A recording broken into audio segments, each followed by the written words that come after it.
In 2014, Facebook quietly rewired the emotional state of 700,000 people for an entire week, and almost none of them ever knew it happened. No pop-up, no warning, no checkbox. Just an invisible hand adjusting what showed up in your feed and your mood moving right along with it. Think about the last time you walked into a room and immediately felt the tension before anyone said a word. Or scrolled through a friend's picture-perfect vacation photos, and suddenly your ordinary Tuesday felt smaller, duller, worse. Or sat next to someone crying on the subway and felt your own throat tighten for no reason you could explain. Or noticed that after 10 minutes on your phone, you were irritated at your partner over absolutely nothing. That's not coincidence, and it's not weakness. It's a documented psychological phenomenon called emotional contagion. The tendency to unconsciously catch other people's feelings the way you'd catch a cold, without ever agreeing to be exposed. Psychologist Elaine Hatfield, along with John Cacioppo and Richard Rapson, formally named and studied it in 1993. But what happened 2 decades later on the world's biggest social network showed just how far that contagion could travel, and how little consent it actually required. Here's exactly what Facebook did. In January 2012, a data scientist named Adam Kramer, working with researchers Jamie Guillory and Jeffrey Hancock, ran a 1-week experiment on 689,003 unwitting Facebook users, chosen essentially at random. Half of them saw a news feed with a slightly reduced number of positive posts. The other half saw a feed with slightly fewer negative posts. Nobody was told. Nobody signed anything specific to this.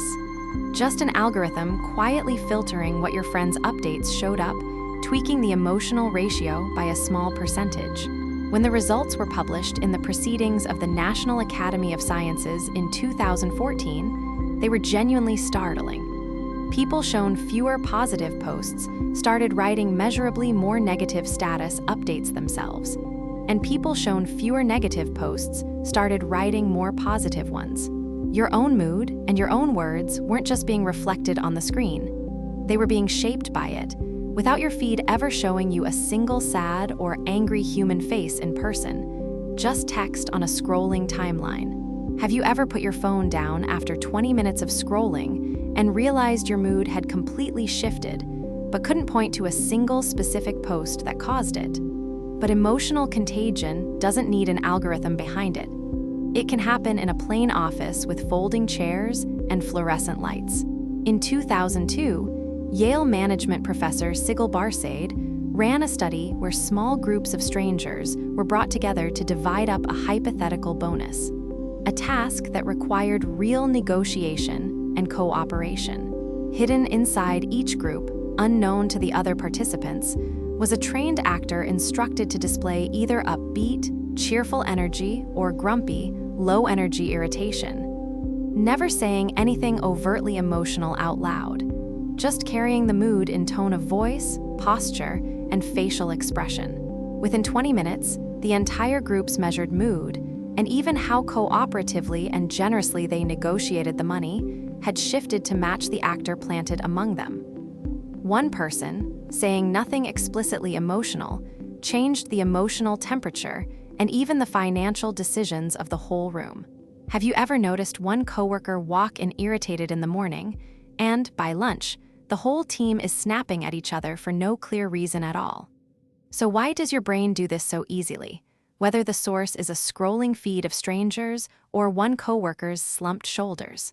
For most of human history, emotion was information, and fast information mattered far more than perfectly accurate information. If someone in your tribe suddenly looked afraid, the smart move wasn't to pause, ask questions, and analyze why.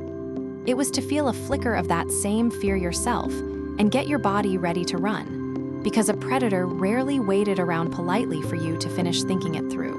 Mirroring facial expressions, posture, and vocal tone happens largely below conscious awareness, wired through what researchers often connect to mirror neuron systems, because unconscious emotional syncing also built trust and cohesion inside groups.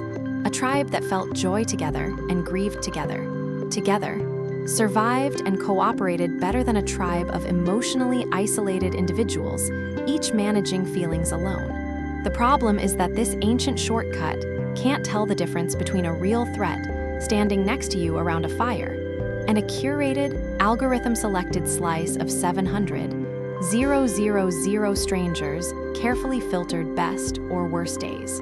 Your nervous system reacts to a stranger's edited vacation photo with roughly the same machinery that evolved for reading a real face across a real fire thousands of years ago.